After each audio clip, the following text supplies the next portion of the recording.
Hello and welcome to the CDO Magazine interview series. I am Michael Fillios, founder and CEO of IT Ally and a CDO editorial board member. And we are partnering with CDO Magazine, MIT CDO IQ, and the International Society of Chief Data Officers in a series of interviews. Today, I have the pleasure of talking to Mark Minevich, Executive Chairman and co-founder of Going Global Ventures and Digital Pioneers Network, Chair, Executive Committee AI for Good Foundation, and Chief Digital Strategist, International Research of AI under UNESCO. Mark is a highly regarded and trusted digital cognitive AI strategist, artificial intelligence expert, global social innovation and technology executive, UN advisor, leading author and columnist, and private equity, a private investor, venture capitalist, and the principal founder and president of Going Global Ventures. Mark, welcome to the show. Thank you very much, and a pleasure being here, Michael. So Mark, obviously you have a lot of different roles and hats that you wear. We'd love to get to know you a little bit more and talk about your background and how you sort of came to be involved in all of these positions. Well, thank you very much. First of all, again, privileged to be here with the CDO publications and with your phenomenal background, Michael, and the work that you're leading. Thank you very much. As you mentioned, I have been involved in technology industry for over 25 years, and I've seen this technology world evolve quite drastically. I've always been concerned about the future of innovation. I've been always concerned about competitiveness that will impact societal solutions. And in the most disruptive areas of technology, which is AI, IoT, and all the latest emerging technologies, there is a need for those technologies and economic growth and humanity development. So for me, this was a motivation. Today, as you mentioned, I'm very involved not only in my private business, Going Global Ventures, advising governments, but I'm also involved in community building, leading a national community of digital network of digital pioneers, as well as also AI pioneers. I've been privileged to be appointed for International Research Center of AI under UNESCO about a year and a half ago, and we're doing some phenomenal work there. I'm also heavily involved in Boston Consulting Group as their senior advisor, as well as also a global ambassador to a number of different leading privately owned and publicly owned AI enterprises and companies, including Amelia in New York and many others. I work very closely with multinationals, with CIOs and CTOs in the United States and Japan, and have predominantly spent a lot of time with Hitachi organization in terms of the guidance and adoption of artificial intelligence across the enterprise, both in Japan and across the world. I'm also spending a lot of time with the work in the venture capital community, being one of the lead partners in Canadian Investment Group and some of the work that we're doing at Canadian Growth Investments. Recently, I've also stepped in with the Venture Capital Fund, which was funded by some of the folks that left Bill and Melinda Gates Foundation and started something called Astral Funds. You know, we need to have projects of significant importance in the world, like I mentioned, social innovation, macro issues that need to be dealt with. You cannot just focus on transactions all the time. And I am glad that in order to see the world in the way that we're seeing it, I'm seeing it in the eyes of my colleagues and members of the World Economic Forum, which I'm also part of, the G20 organization, which United States is a leading member, started by President Obama. Now it's really the leading group around the world. The presidency this year is in Indonesia. I hope to make it to Bali, Indonesia.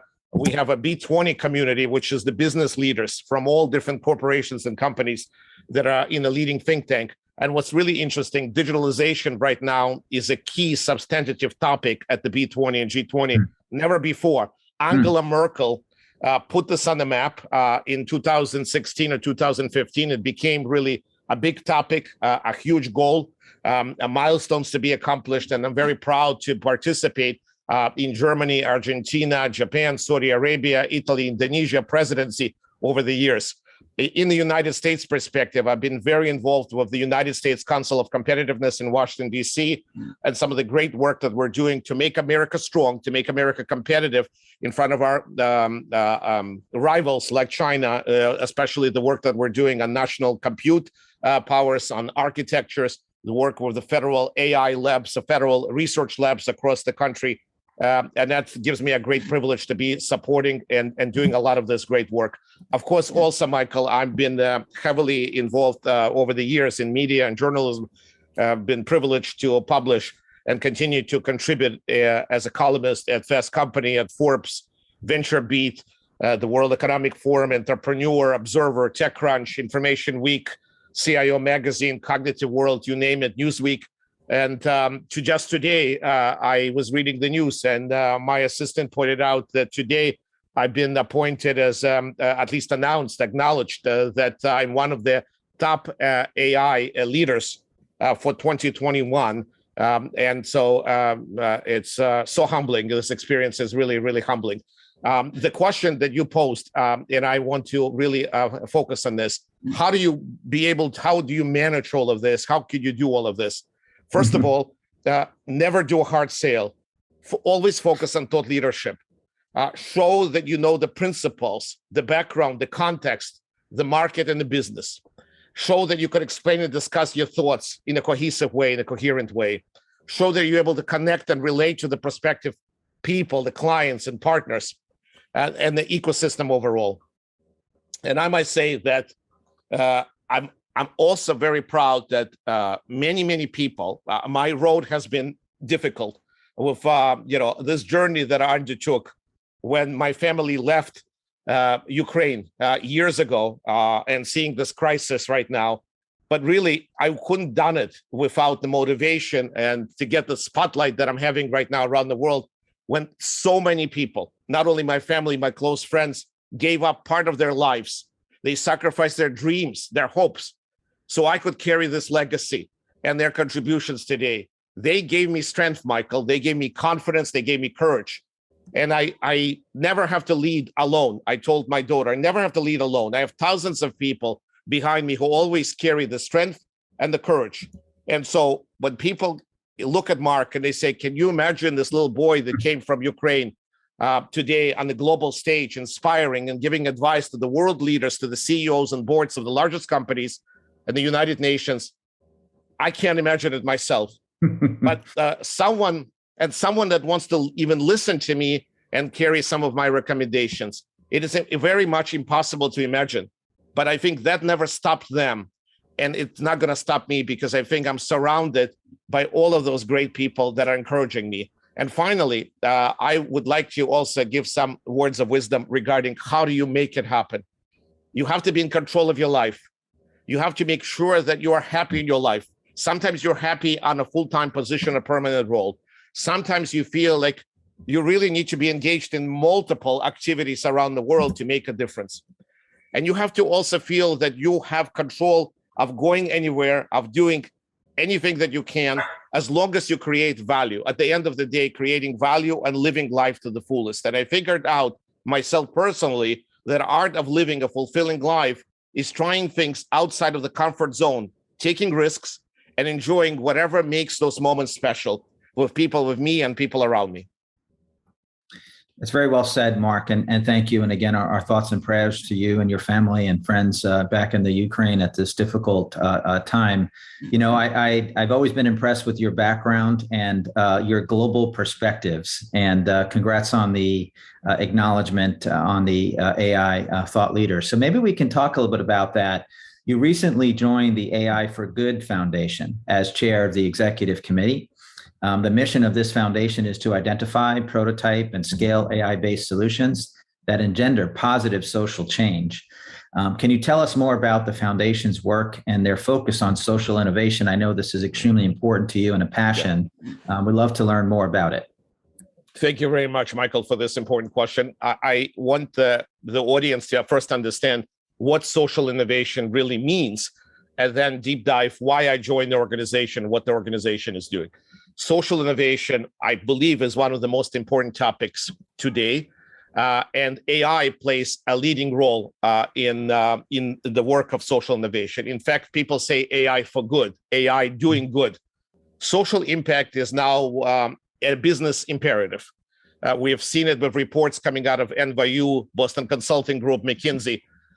Look at what's happening, Michael. Climate change, deadly diseases, food supply shortages. Today, we are worried as Americans and our European partners, we're worried about food shortages that may happen, most likely could happen in European markets, in Asian markets, in the United States. We have dwindling natural resources. We have fires. As I said, climate change out of control. So social innovation is the adoption of innovation, disruptive processes to address the social needs. And you cannot address social innovation without addressing the great work that the United Nations is doing today. As you know, the United Nations has focused on 2030 Sustainable Development Goals, SDGs. We have made tremendous progress, all of us, all the enterprises, companies, businesses that you represent, achieving the United Nations 2030 Sustainable Development Goals. That depends on collaboration and mobilization from all sectors of society to take bold, inclusive, transformative steps. Actions have been defined at both global and on national levels and on regional levels, especially developing countries, especially global South is suffering today. They're really suffering, especially after this stage of COVID. They haven't recovered. So in response, the 2030 Agenda for Sustainable Development at the United Nations, 193 countries, Michael, around the world have pledged to endeavor to reach the furthest behind first. No one will be left behind, they promised. So in order to tackle all of this, climate change, resource scarcity, global challenges, the private sector has to step in. We have to, NGOs, the foundations, we have to look at how we mingle, how do we adjust the revenue and growth models with social innovation. The stuff today doesn't work. We had nations and leaders, when I was at the last G20, B20 meeting, and people were saying, the leaders were saying, we have to now have a new model for the world. The previous model is simply not working for many of us. We're seeing accelerated interest in understanding how technology is contributing to solving the world's largest problems, Michael. Many companies are working up to this need and investing in social innovation R&D. And of course, AI, again, is playing a very broad role across all vectors of society. Of course, collaboration between stakeholders is essential to create impact. Private sector companies, governments, to the societal sector need to work together in order to make sustainable development goals in reality. So we would not have those massive problems that we're having today. Of course, extreme weather is occurring every month now. Of course, we're seeing the shortages, as I mentioned, direct and indirect. We're seeing shipping costs rising all over the place. We're seeing something like sheet metal, computer chips right now, all food ingredients is all up in the air. As we speak today, the prices are through the roof. They're turbulent. Constraints in supply of raw materials, constraint in supply of nickel. Nickel right now, the situation in Russia, we have a major issue with nickel. The nickel just shooted up 200, 300%. And that's needed for electronics. That's needed for energy efficient vehicles. What's going on with semiconductors? We depend on so-called materials, the special material minerals, the rare minerals. The chronic lack of truck drivers that we're seeing that are not able to deliver things at the last mile. This is our world. That could be, it could be an interesting world. It could be a brave world. So when you combine everything, Michael, when you look at the big companies, Apple, Amazon, Microsoft, Alphabet, right now Meta, Facebook before, you look at their siblings, the Twitter, Instagram, and Snapchat, they're amassing trillions of dollars of revenue, trillions of dollars. They're the wealthiest organizations in the world right now. They could solve many problems. They are trying to help. First of all, it's unfathomable how much money they have at their disposal. And they employ the best and the brightest from our universities, from our colleges, from our small companies. They grasp every breath that is available, they grasp and they bring it into their organizations for profitability and whatever stuff that they need to do. However, are we profiting? Are we really becoming more socially innovative because they run those little ads on Google. They run those little ads that appear everywhere, and they're selling and they're cross-selling and they're capturing our footprint everywhere. Is this what's making us really a great society? No, I don't think so. Those businesses started making crazy amounts of money and they're succeeding. But we as fellow citizens, as consumers, as businesses, have to ask a lot more from them. We have to say, what is your social responsibility, Mark Zuckerberg? What's your responsibility, Larry Page? What are you doing? So all of those companies, the global companies, are just, are expanding unbelievable. Connectivity, they have all of those solutions. But are they really bringing this to the underserved, to underprivileged, that across our nation, across our communities, and across the world? This is a monumental step right now. Not in 15 years, now today, where we need the big tech, the ones that have this massive amount of wealth, this connectivity, this technology, to do something. I applaud Elon Musk. What Elon Musk has done with Starlink right now, he has made his technology available for the Ukrainian population because they need connectivity. They need to connect to the world. They need to make sure their healthcare needs are covered. Make sure that the doctors in other countries like Germany, United States, follow what's going on, that they have satellite images coming through. So we have to shift this attention right now in a big way on society. So with all of this, I have a special obligation to society. I don't have obligations for big businesses that add and build big ads and businesses and make crazy load of money on their technology. I have obligation to civil society. I have obligation to our citizens of the world. And I'm delighted that I've joined AI for Good Foundation recently, as you mentioned, chair of their executive committee and the board member, to focus on social impact. Of course, as you mentioned, AI for Good Foundation is really focusing on considerable growth and emerging as the leader for AI for good and AI for technology in this space. Societal problems arrive quickly and change the way of life, and it feels like an instant.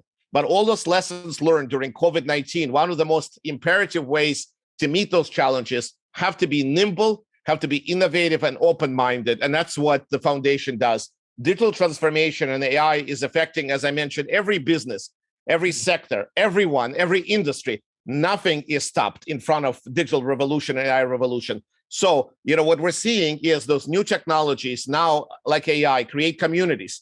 Those communities have to be incentivized. They have to develop new products, new solutions. And by working together with artificial intelligence community, the experts around the world, we have partners like UNDP and others, we have to ensure the bright future for everyone involved. So during the pandemic, everything is froze. We froze the workplace as we know it. For the AI for Good Foundation, it hasn't frozen. We focused on infrastructure. We focused on specific skill set to help humanity, from reimagining cities, urban areas, growing conversations on ethical AI. Our world has to be transformed. We realize this, and we're transforming this. This is mission critical for us. Going into 2022, we're positioned to grow those programs. We are going to focus on smart cities through intelligent cities projects. We want to focus on universities globally through, I mentioned, SDGs and something called Launchpad curriculum. We're launching new programs right now, especially the program for Ukraine, which I'm deeply involved, Ukraine Life Force Initiative, a new knowledge-based, AI-based humanitarian peer-to-peer platform to figure out where the biggest challenges are in those communities and help to bring solutions to places around Ukraine. We are focusing on AI and innovation health. The AI Ethics Institute is about to be launched. We're looking at diversity and inclusion scorecard, the Zero Footprint AI Pledge. Also, we're looking how to launch a number of accelerators, including the SDG Venture Partnership, as well as a sustainable AI policy. So I feel very confident, finally, that through my guidance and many members that put a lot of hours through our global networks, leading enterprises, national, international organizations, the investment community are joining to support the good work of the AI for Good Foundation. And I'm glad to be part of this. Again, it's made up of citizens. It's made up of consumers, investors, corporate executives, workers, lawmakers, scholars, journalists, managers, public officials. The future that we want, we have to grab it. And the future that we need is coming. It's a very bold agenda, Mark, and I wouldn't expect anything less. If I may ask you a follow-up question, because you talked about the partnership with governments and corporations and how they need to partner together to solve these big challenges in the market and the world. If you were speaking to leaders that run these organizations and want to influence their data strategies, what would you tell them? How would you get them to be active participants? And also, you touched upon this, being accountable to driving these important initiatives. So data strategies are critical right now. It's not a world of emotions, Michael. It's not a world of emotions. It's a world of, it's a data, statistics, numbers. So this is very critical. And there's a shift going on to a data-driven economy. So first of all, again, I want to outline this major shift that we're seeing, this shift to data-driven knowledge, data-driven innovation. And that's stretching our opportunities. It's stretching our human potential. It's going, it brings us closer together. It gives us obligation and governments to do more for its citizens. We're seeing like never before, you mentioned governments, we're seeing never before digital services, digital citizenship on the agenda for many governments. And I'm very proud to be involved with the United Nations on a number of digital government initiatives, looking at countries like Estonia, which is an example country of what they're able to do for digital citizens. This is critically important. Citizens rely on government to provide those capabilities and services to manage your taxes, to be able to vote, and to be able to get relevant data and relevant information at any given point of time. So, and in order to do that, you need digital transformation in every sector, in public and in private. And as I mentioned, it impacts every part of our life. We've already seen how it impacts the large companies like Microsoft, GE, Cisco, and Walmart.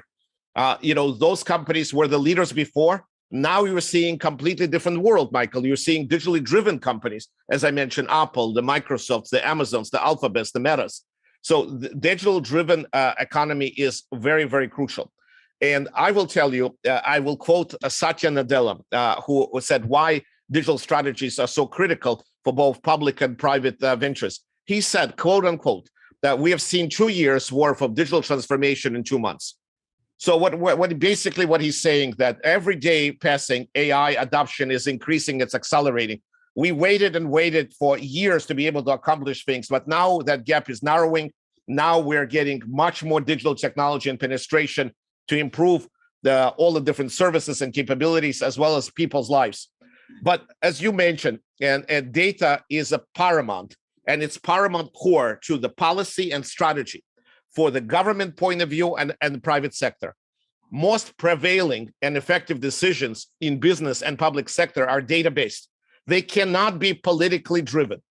AI is a huge implication of that, because it's bridging a gap between insights to enterprise and public policy in a very challenging situations, and sometimes even challenging governments.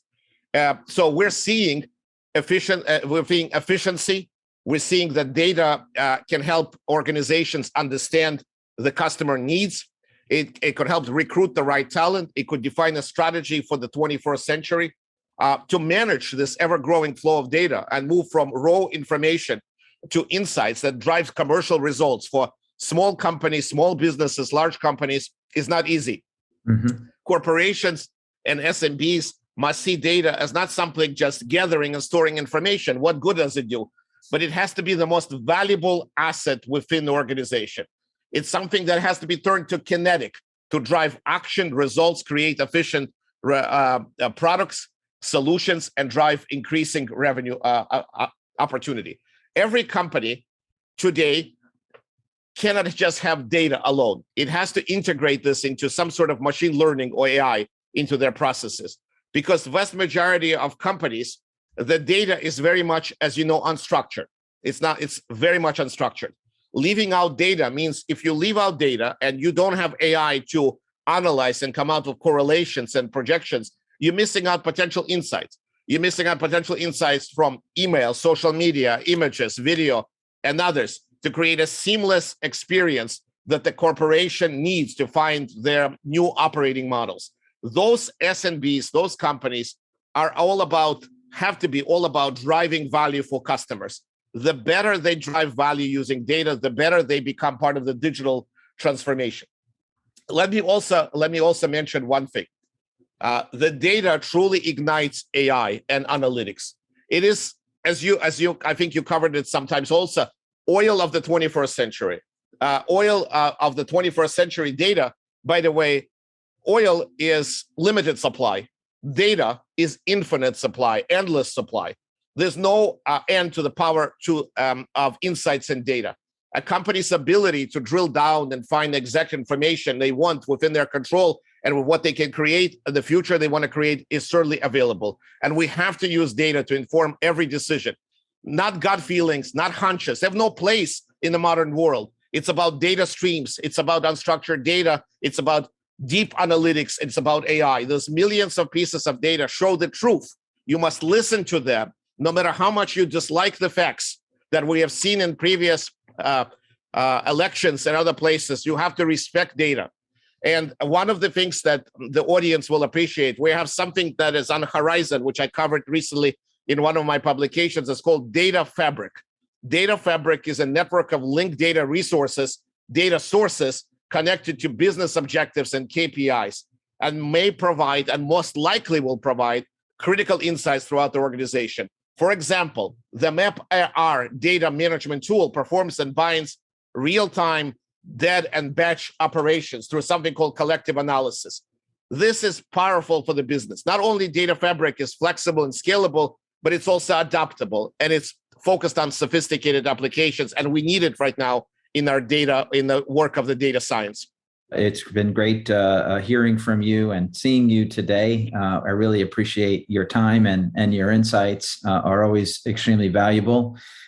So let's wrap this up and thank you again. And to learn more about CDO Magazine or to view more interviews, please visit cdomagazine.tech. Thank you.